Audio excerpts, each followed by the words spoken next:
C'est étonnant, non? Nous allons maintenant écouter la colère du peuple français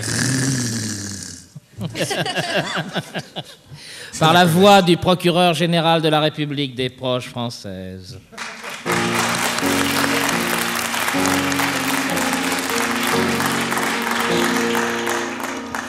Don't be cruel. Française, Français, Belge, Belge, mon président, mon chien, ma maîtresse, ma chienne, cher trémousseur américano-maniaque, mesdames et messieurs les jurés, public chéri, mon amour.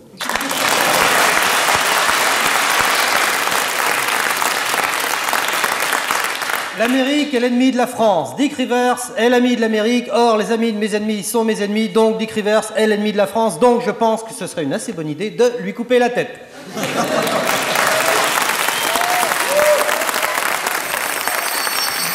Les musicos, vos gueules. Tout ce que je pourrais ajouter à cette démonstration implacable serait superflu, mais comme le temps qui m'est imparti ne touche pas à sa fin, allons-y pour le superflu. En quoi l'Amérique est-elle l'ennemi de la France? Je vous en prie, monsieur Villers, je vous en prie, je ne vous ai pas interrompu, alors je vous en prie, ne me coupez pas la parole, je vous en prie. En fait, ce n'est pas toute l'Amérique qui est notre ennemi, c'est l'anglo-saxon, l'ennemi héréditaire de notre patrie. Il y a 7 ans, je l'ai déjà dit ici même lors d'un débat semblable sur France Inter, et je sais que les Françaises et les Français m'ont entendu, et je le répète, monsieur Villers, je ne vous ai pas interrompu, ne m'interrompez pas. Et il faut que les Françaises et les Français le sachent. Oh, je vous en prie. Monsieur Villers.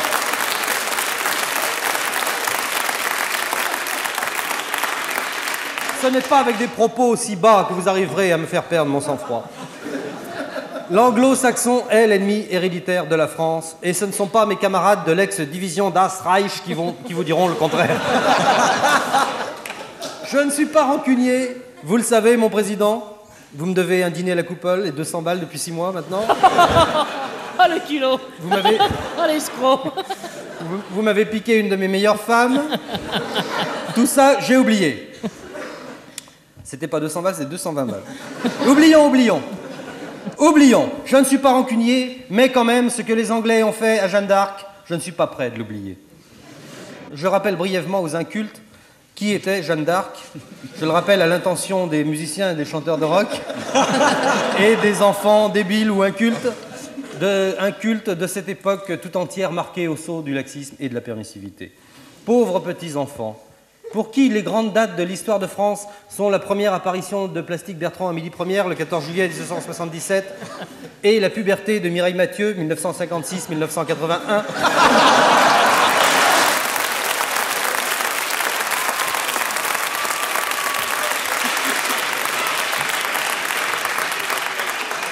Je vous conseille à cet égard la lecture du passionnant ouvrage de Jean-Ederne Trouduc, qui vient de paraître aux éditions Vraie jeune fille de France.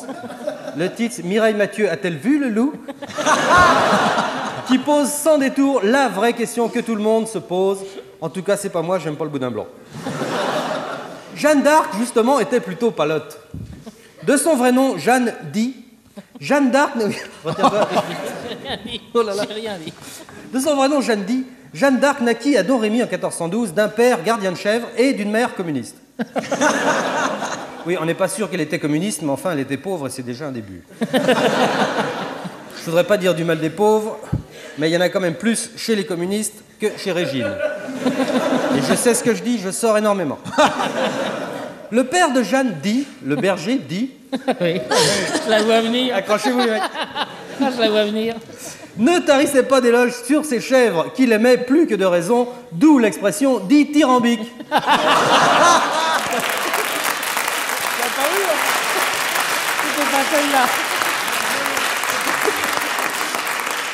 T'en as une mieux? Non, je te la dirai après, vas-y, continue. Jeanne d'Y fut surnommée Jeanne d'Arc parce qu'elle faisait très bien le grand écart.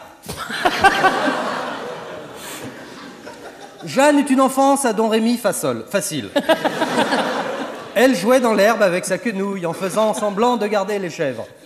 Comme elle ne s'enfonçait pratiquement jamais sa quenouille dans les oreilles, Jeanne n'était pas malentendante, ce qui lui permettait d'entendre des voix.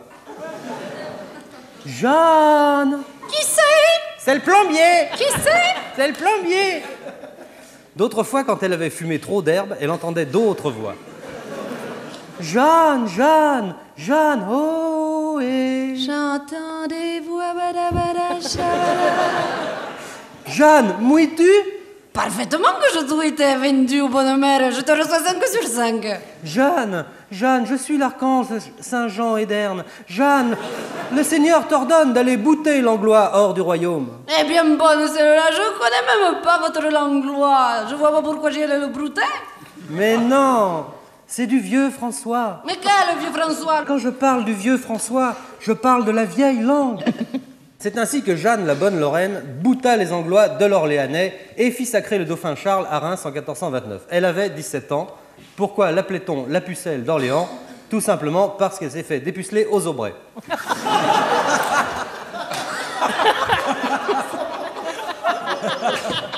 La scène atroce de cruauté eut lieu dans le cachot humide, sordide, plein de rats sauvages, de chaussettes noires, de vermine, sans lumière, sans rien, sans même un magnétoscope VHS, où les Anglais avaient enfermé Jeanne.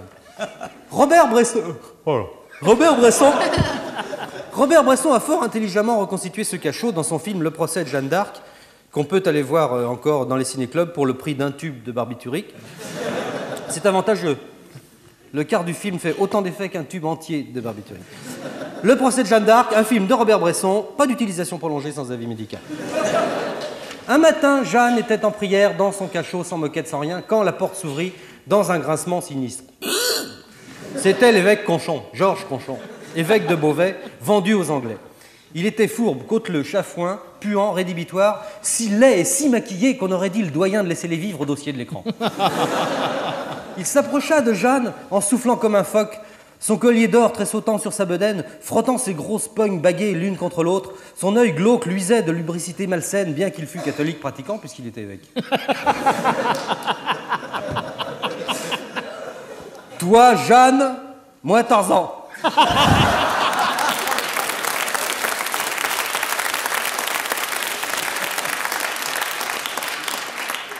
Moi, tire à l'arc.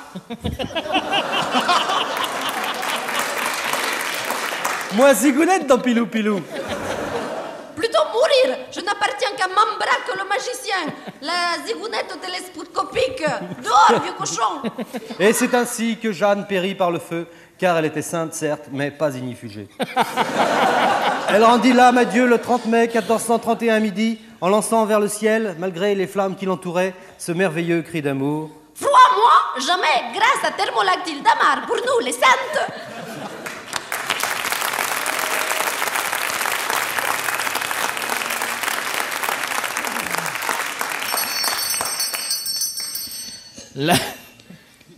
La parole est à la défense, maîtresse d'Arlan, nous vous écoutons.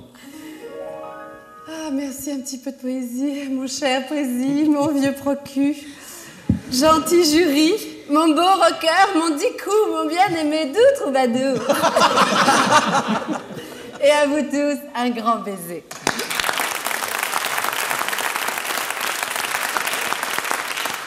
Comment? Qu'est-ce qu'on me dit? Que vous accusez cet homme, ce rocker au sourire si mou, au cœur dru et serré comme une poignée de houblon? Et de quoi, s'il vous plaît? D'Amérique... Ah, c'est dur à dire. D'américanisme? Mais c'est absurde! Mais c'est absurde! L'américain, ça n'existait pas avant. Je n'ai pas peur de le dire haut et fort. Avant Dicky, l'Amérique n'existait pas. Alors, je pose une question. De quoi qu'est-ce qu'on accuse mon client? Avant lui, avant Dicky, l'Amérique, on ne savait pas ce que c'était. Il en a fait une langue, il en a fait un pays. Un jour, comme ça, qu'il se promenait sur la Croisette à Nice avec une fille qu'il avait beaucoup de mal à séduire. Et on se demande pourquoi. À bout d'arguments, il lâcha. Mais enfin... Non! Tu ne peux pas me refuser. Si! Enfin, Babi. Waouh! Comment tu as dit? Waouh! Génial! Encore une autre bis. Refais-le, manchou, s'il te plaît, refais-le. Babi. Waouh! Il fait rien qu'à me dire babi. Le coup du babi, c'était une invention géniale. Et puis un jour, tout de même, au bout de 5-6 ans, elles ont commencé à se lasser, les filles sur la Croisette. Eh tiens, voilà le mec à Babi. Eh, on va rigoler, je vais lui dire bonjour. Eh, bonjour. Babi. Eh, pauvre bête, dis, c'est plus quoi inventer. Effectivement, pour s'en sortir, il fallut que le créateur créa. C'est à ça que ça sert, les filles. Ça sert à faire créer. Alors, Dicky se mit dans un coin de la jeter et reparut au bout de quelques années, barbu et en haillons, en hurlant. J'ai trouvé. Après Babi, c'est Yuma Komi Krasi. Babi, Yuma Komi Krasi. Trait de génie, c'était la folie. Nice connut son premier raz-de-marée, le casino s'écroula, hélas, sans le maire qui aurait pu aller avec.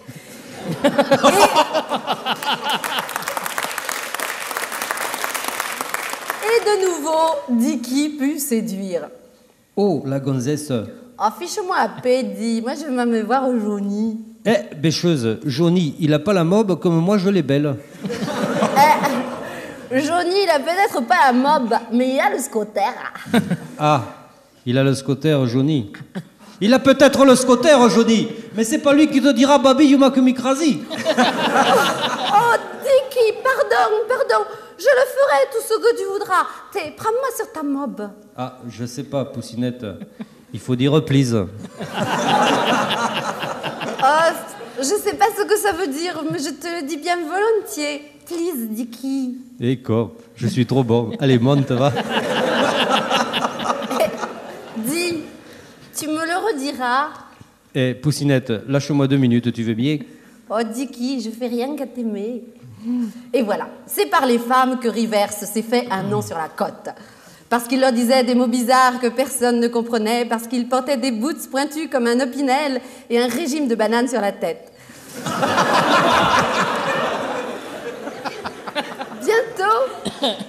Bientôt, le fameux Babi fit le tour du monde. Certains essayèrent de l'imiter sans succès. Biba Yuma Komi Krisa. Eh, pauvre type, eh. Un jour, sûr de son succès, il enfourcha sa mob et fit toute la route jusqu'à Paris en répétant son grand succès sur tous les tons.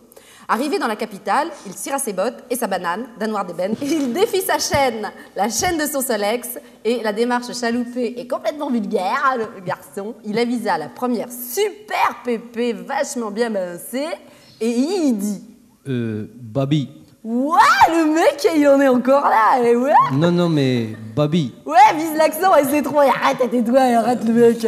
Babi. Ouah, vache te chier, le mec, je me boyote. Meurtri par ce cuisant échec, Dicky erra longtemps dans les rues et au matin, en prenant son œuf mollet, il eut la révélation. Mais bon Dieu, mais c'est off course. L'œuf, Christophe Colomb, il fallait qu'il parte. De là, il n'avait plus qu'un pas à faire, qu'il franchit allègrement. Avec l'argent de la vente de son Solex, il s'acheta une caravelle. Et avec les quelques vaillants guerriers qu'il put trouver, il traversa l'Atlantique. Ce fut un dur moment dans sa vie de desperado. Mais c'était bien fait pour lui parce qu'il n'avait pas fait son service militaire, alors que Johnny, lui, avait son scotter. Il avait fait, il n'y avait pas de raison. Et un jour, dans la caravelle... Terre.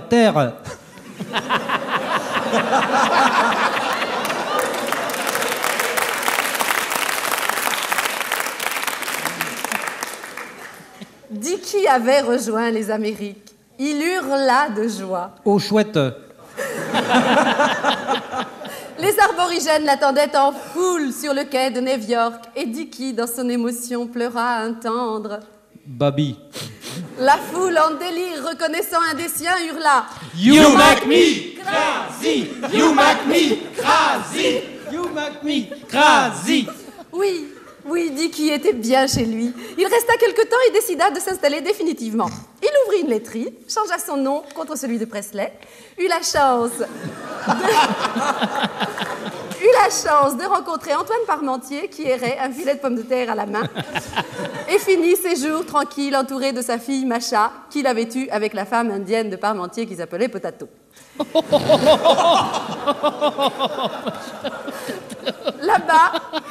Là-bas, Elvis découvrit le rock, une sorte de cube qu'on met dans le whisky, une boisson drue et serrée comme une poignée de houblon, et devint très célèbre à cause de ça. Il grossit beaucoup et mourut d'un éclatement dans les années 77. Boum, babi.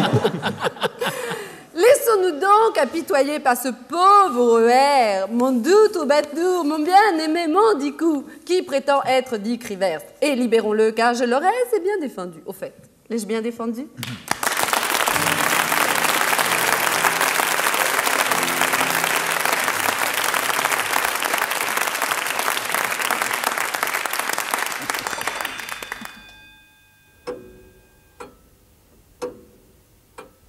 C'est étonnant, non?